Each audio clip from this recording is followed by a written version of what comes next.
Paul Nicklen's an extreme photographer specialising in polar regions, a unique child among the Inuit in Canada's Arctic, and a professional background as a biologist led him eventually to National Geographic, who've published a number of his stories.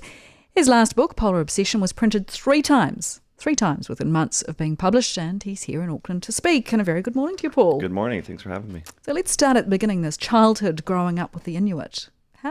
How did you end up there?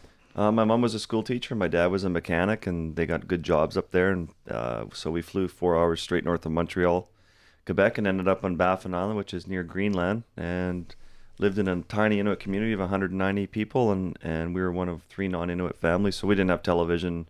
We didn't even have a telephone. So all my time was spent outside playing with the Inuit, building, the ice and snow or my sandbox. We were always outside, watching the Aurora Borealis. And I didn't realize at that time that I was learning the survival skills from a young age that would go on to allow me to do the work I do in extreme polar environments. And also a love for that environment. Oh, absolutely.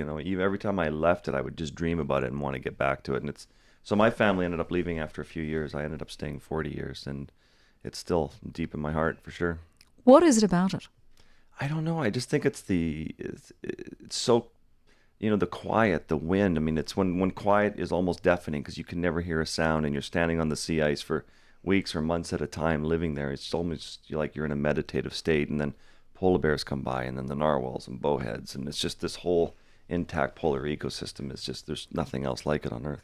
And a polar bear or one of those other animals you mentioned comes by. What do they make of you there?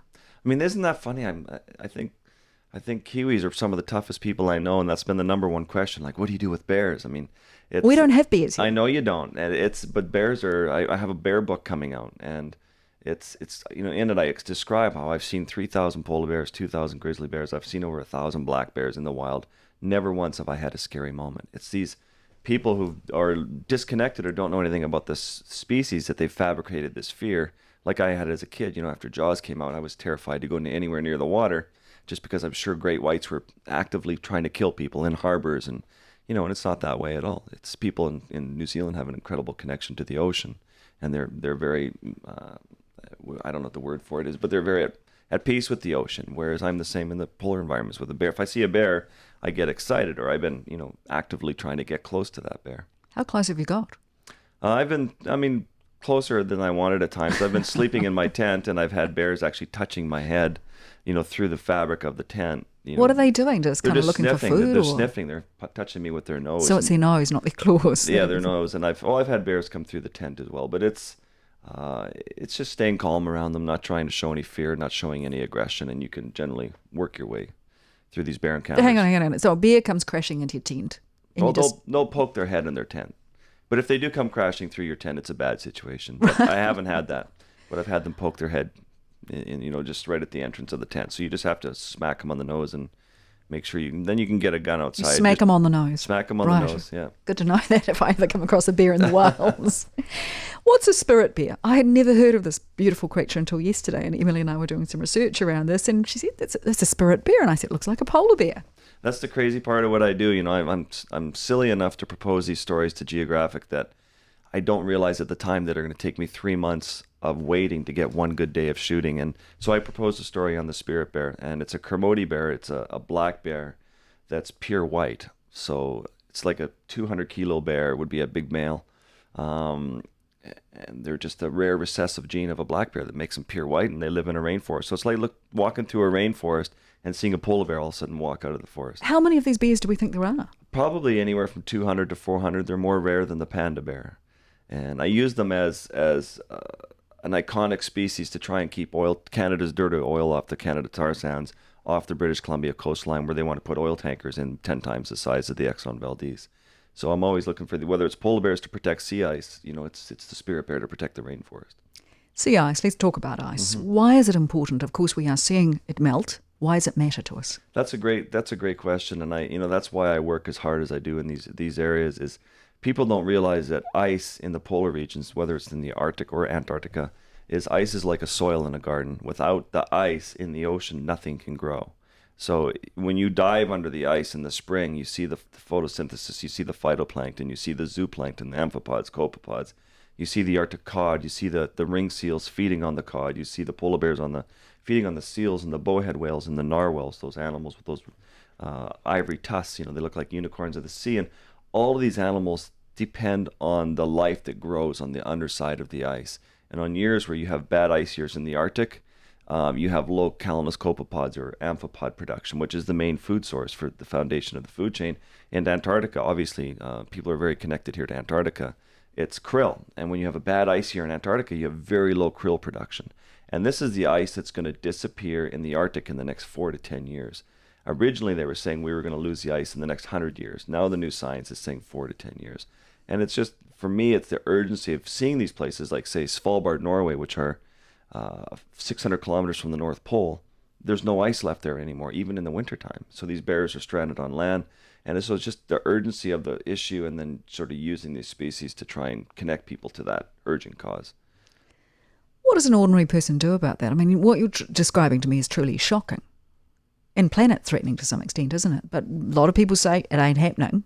And what does an ordinary person do anyway? Yeah, I mean, especially it's an ordinary person, I mean, especially in the United States, I mean, they get one natural disaster after another. The droughts are getting worse. The storms are getting worse. You've got Hurricane Sandy. And it's like, oh, they react, they emote, they feel terrible, they throw money at it, and then they forget it like it was just, it's just a natural cycle.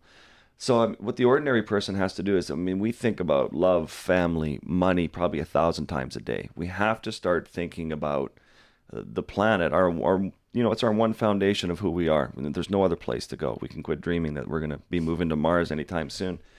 So we have to protect it, and it's changing. So what we have to do is start thinking about it on a minute by minute basis, coming down from who you vote for, whether you need that bottle of water, what's your next car that you buy. We just have to start thinking it about on all tiers of life. We're talking to wildlife photographer Paul Nicklen. Let's talk about the Ross Sea. And there was an opportunity that we have just missed, and I mean we, the world, in terms of protecting that area. Yeah, it's for me, it's a real missed opportunity. It's a tragic missed opportunity that, when the research is in, the science is in, the visuals are in. I just did a big assignment out of the Ross Sea right next to Scott Base, where I was diving with emperor penguins every day, and you just see how rich this ecosystem is with the fish and the krill, and they're having ice issues obviously as well as ice as it warms in Antarctica, and the ice is disappearing there as well.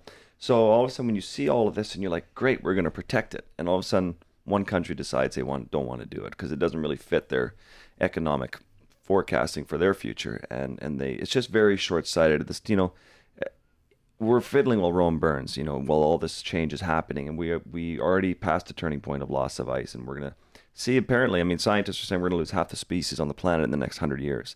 And if we're not going to take action now, then it's just terrifying. Every minute we wait, we're losing more species. So it's just it's a missed opportunity. I mean, obviously we're going to come back around to it. I'm sure it will end up protected at some point, but let's get on with it. Let's talk about you. I mean, you travel all the time, don't you? Do you have a home? Do you have a base? Sort of, but I am on the road 10 months a year. Are we going to get into my carbon footprint? No, I wasn't going to give you a hard time. No, about you your can if you want. Footprint. You can. I really wasn't going to, because you're doing good work. I deserve it, but yeah, I'm hopefully doing good work. Yeah. Yeah, what's it like though? I mean, you're out there, you're just floating around the world. You're sometimes in these really extreme conditions. Just how you like to live? I mean, I like the extreme conditions. I mean, I have a harder time, living on an ice floe for 3 months, and then, I was once on this trip where I was sort of living alone in a tent with polar bears for 2 months, and I came off and I was asked to go on this big cruise ship that was coming through the area, and 4 feet in front of me was, ex-President Jimmy Carter and, Ted Turner and these celebrities. So I mean, it's more of the transition into. So you prefer the polar bears to the celebrities? Is that what you're telling me? Absolutely, it's a much more consistent, peaceful world for sure. And yet you've got a family member, a brother, I think, who's complete opposite. He sells real estate. I mean, this is quite embarrassing for the poor guy, but I just came back from the Ross Sea, and right away I did the big story on emperor penguins, and he said, so I have to ask you. And I said, what? Emperor penguins? I'm like, yeah. He goes, is that a bird or a fish? You're kidding. That's my brother. So, but he's a wonderful man. He's very good looking. He looks great in Giorgio Armani suits, and we're just different characters. When you're out there and the polar bears are sniffing your head, you're asleep. Are there moments you're thinking that you're going to die? Only recently I had a moment where, I've had probably 4 or 5 moments. One's where I've crashed 2 airplanes. One I was upside down in a lake, had to swim out of the cockpit. That wasn't good. But I had another one where I jumped in the water with a big breeding elephant seal bull in Antarctica, and it tried to kill me. And this animal's 4,000 kilos, bigger than a huge truck. And so how do they try to kill you? They throw you around? No, he was trying to crush me underwater. He's trying to pin me underwater, and I just had a snorkel, so he's holding me underwater and trying to bite me. So yeah, I've had moments, but I don't focus on those. I've had a lot more great moments than scary moments for sure. All right, so just tell us what you're here to talk about. I think we've got some tickets so certainly I'll give you a moment to talk about where people can get tickets to hear from you. Yeah, definitely. I mean, I'm very excited to come here and speak. I like speaking to an audience who are, in Sydney or in New Zealand. We're in New Zealand. You got to get your country right. I was in Sydney yesterday, but people are very connected to the ecosystem here, and it's very nice to speak to an audience who gets it. Now, the man who sits in this chair where I'm sitting, coming up next, he does not believe in global warming. Oh, great. So I just wondered what you want to say to him, because I'm sure he's listening to this interview. Well, those people now are at the point where we just have to ignore them and move on. The science is in. I ask those people to show me their data, show me your science. I don't want to believe in climate change either. I mean, it's exhausting to have to care about something like this, but, it's happening. It's real. It's, not 99% that we're the cause, and it's happening. So let's take action on it.